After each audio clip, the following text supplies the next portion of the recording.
Et maintenant, l'actualité de l'Amérique latine. En Amérique latine, plusieurs évolutions politiques, diplomatiques et économiques ont marqué la semaine. Au Pérou, 13 personnes ont été tuées dans l'accident d'un avion touristique au-dessus des lignes de Nazca. Aucun survivant n'était mentionné dans les informations disponibles. Au Brésil, un sondage Nexus BTG indiquait un resserrement des intentions de vote entre Flavio Bolsonaro et Luis Inácio Lula da Silva. Il s'agit d'une mesure d'opinion et non d'un résultat électoral. Sur le plan multilatéral, la présidence danoise du Conseil de sécurité prévoyait un deuxième vote indicatif informel pour sélectionner le prochain secrétaire général des Nations Unies. La candidate costaricienne Rebecca Greenspan était légèrement en tête après le premier vote. 7 candidats restaient engagés et aucune décision définitive n'était attendue immédiatement. Concernant le Venezuela, un groupe bipartisan de sénateurs américains a présenté une résolution appelant à l'organisation d'élections libres et équitables. Cette initiative intervenait 7 mois après l'intervention américaine ayant écarté Nicolas Maduro et installé sa vice-présidente, Delcy Rodriguez, à la présidence par intérim. Le texte, soutenu notamment par Ted Cruz et Jeanne Shaheen, demandait également la libération des prisonniers politiques et la mise en cause des personnes qui s'en prendraient aux candidats. Il s'agit d'une proposition parlementaire et non d'une élection déjà programmée ou d'une obligation acceptée par les autorités vénézuéliennes. Au Chili, le Congrès a approuvé une réforme économique et fiscale défendue par le président José Antonio Cast. Le texte comprenait des réductions fiscales, des modifications réglementaires et des mesures d'incitation à l'investissement. Le gouvernement présentait cette réforme comme un soutien à la croissance, mais son adoption ne permettait pas encore d'en établir les résultats futurs. Au Brésil, le constructeur chinois BYD a présenté son premier véhicule hybride rechargeable, compatible avec plusieurs carburants et produit dans le pays. Le modèle a été dévoilé à Sertaozinho, dans l'état de Sao Paulo. Reuters indiquait que cette présentation intervenait dans un contexte de progression des ventes de BYD sur le marché brésilien.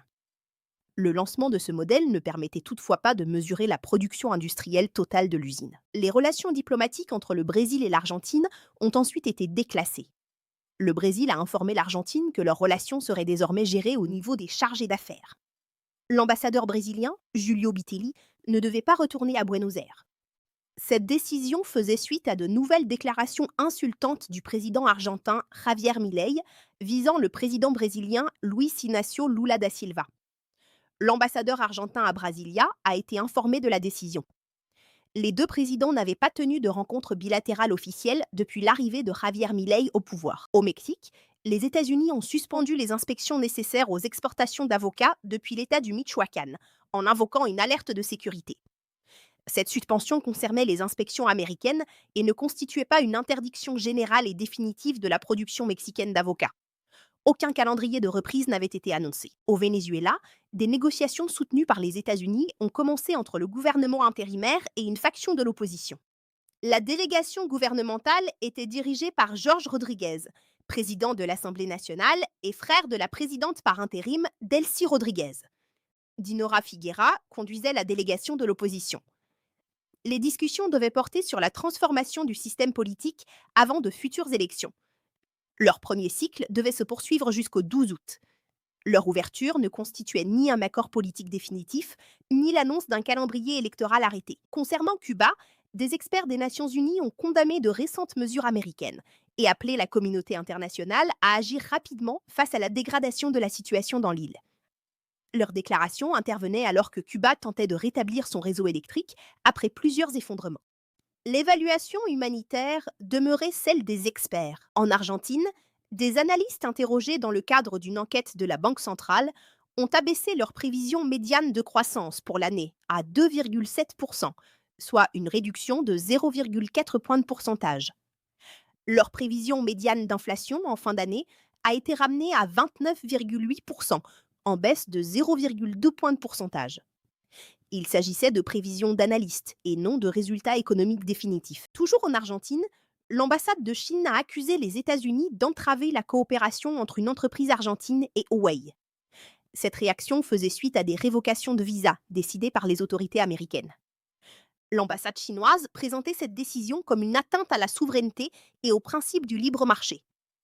Cette appréciation relevait de la position officielle chinoise. La rupture du projet concerné et l'adoption de représailles argentines ou chinoises n'étaient pas confirmées. Au Mexique, une enquête Reuters menée auprès de 18 analystes estimait que l'inflation annuelle globale avait ralenti à 3,12% en juillet.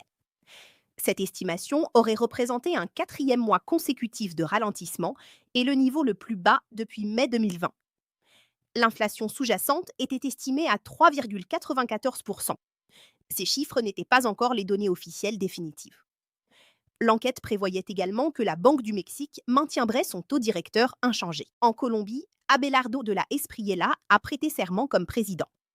Dans son discours inaugural, il a annoncé une lutte renforcée contre le trafic de drogue et les groupes armés. Il a également annoncé un gel des dépenses publiques, tout en déclarant vouloir préserver les programmes sociaux. Il s'est prononcé en faveur d'une augmentation de l'exploration pétrolière et gazière, ainsi que d'une fracturation hydraulique qu'il qualifiait de responsable. Plusieurs de ces propositions nécessitaient l'approbation d'un congrès politiquement divisé et ne constituaient donc pas toutes des politiques déjà adoptées ou appliquées. Enfin, le Brésil a renforcé l'encadrement de certains transferts de cryptoactifs. Les nouvelles règles visaient à améliorer la traçabilité des opérations, à lutter contre la fraude et à accroître les obligations réglementaires des acteurs du secteur. Selon Reuters, leur adoption ne permettait pas encore d'en mesurer les effets sur les fraudes ou le volume des transactions. Ces mesures ne constituaient pas une interdiction générale des crypto-monnaies au Brésil.